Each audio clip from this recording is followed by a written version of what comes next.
Bienvenidos a En Pocas Palabras, el podcast de Omar García. Especialistas advierten que los países pobres cuyas siembras ya comenzaron o preparan sus tierras son los más vulnerables a la escasez y al encarecimiento de los fertilizantes, y los riesgos actuales son mayores que en 2022, con el agravante de un posible fenómeno de El Niño.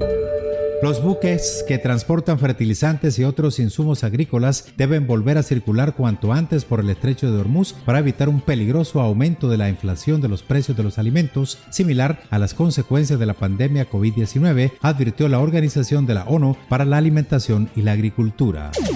El índice de precios de los alimentos correspondiente a marzo se mantuvo relativamente estable debido a la abundancia de la mayoría de los productos básicos en reserva, en particular los cereales. Sin embargo, la presión está aumentando en abril y se va a intensificar en mayo, cuando los agricultores tomen decisiones sobre si cambiar sus opciones de siembra para adaptarse a la disponibilidad de fertilizantes, y también si destinar más tierras y recursos a los biocombustibles para beneficiarse de los altos precios del petróleo, lo que va a reducir el suministro mundial de alimentos. La guerra contra Irán comenzó el 28 de febrero pasado, cuando Israel y Estados Unidos bombardearon de forma masiva. Los iraníes se respondieron atacando bases militares estadounidenses en los países del Golfo Pérsico y bloquearon inmediatamente el estrecho de Hormuz. Ahora el presidente de Estados Unidos impuso su propio bloqueo tras el fracaso de las negociaciones. Entre el 20 y el 45% de las exportaciones de insumos agroalimentarios clave dependen del paso marítimo por el estrecho de Hormuz. Si los agricultores producen con menos insumos, habrá bajos rendimientos de cosechas a finales de este año y en 2027, con un probable incremento de los precios de los productos básicos y de la inflación de los alimentos durante los próximos años.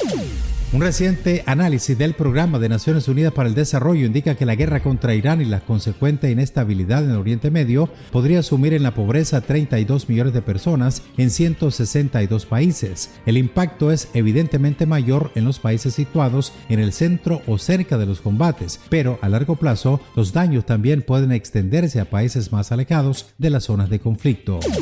Aunque se anunció un alto el fuego la semana pasada, el impacto de la guerra contra Irán, que ya dura 6 semanas, ha pasado de una fase aguda a una fase duradera. Cuanto más se prolongue esta fase, mayor será el riesgo de que la pobreza se agrave en los países vulnerables. En el peor de los casos, 32 millones de personas podrían quedar en la pobreza. La mitad del aumento mundial de la pobreza afecta al grupo de los 37 países importadores netos de energía, región del Golfo, Asia, África subsahariana y los pequeños estados insulares en desarrollo. Un grupo de 40 expertos analiza cómo la inteligencia artificial está cambiando la sociedad con un enfoque claro: garantizar que la tecnología sirva a los seres humanos y no al revés. Entre sus opciones para regularla figuran la inteligencia aumentada, que potencie las capacidades humanas en lugar de reemplazarlas, y herramientas como la marca de agua para distinguir el contenido creado por personas del generado por máquinas. En Estados Unidos, agentes del Servicio de Migración y Control de Aduanas, el ICE, capturaron al exdiputado Alexandre Ramakhen, uno de los hombres más cercanos al expresidente de Brasil, Jair Bolsonaro. El arresto fue en Orlando, Florida, donde vivía desde el año pasado, tras fugarse de Brasil para evitar la cárcel. Ramakhen, que con Bolsonaro en el poder dirigió la Agencia de Inteligencia de Brasil, había sido condenado a 16 años de cárcel por formar parte del núcleo duro de la trama que intentó mantener al líder ultraderechista en el poder, pese a la derrota en las urnas frente a Lula da Silva en las elecciones de 2022.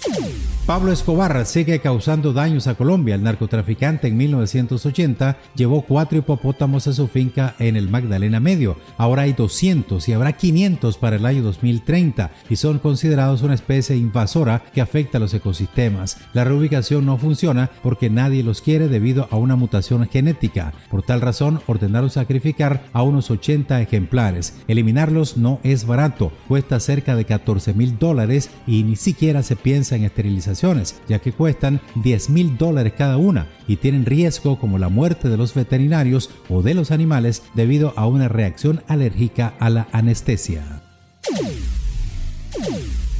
Gracias por elegirnos entre el infinito mundo de las comunicaciones actuales.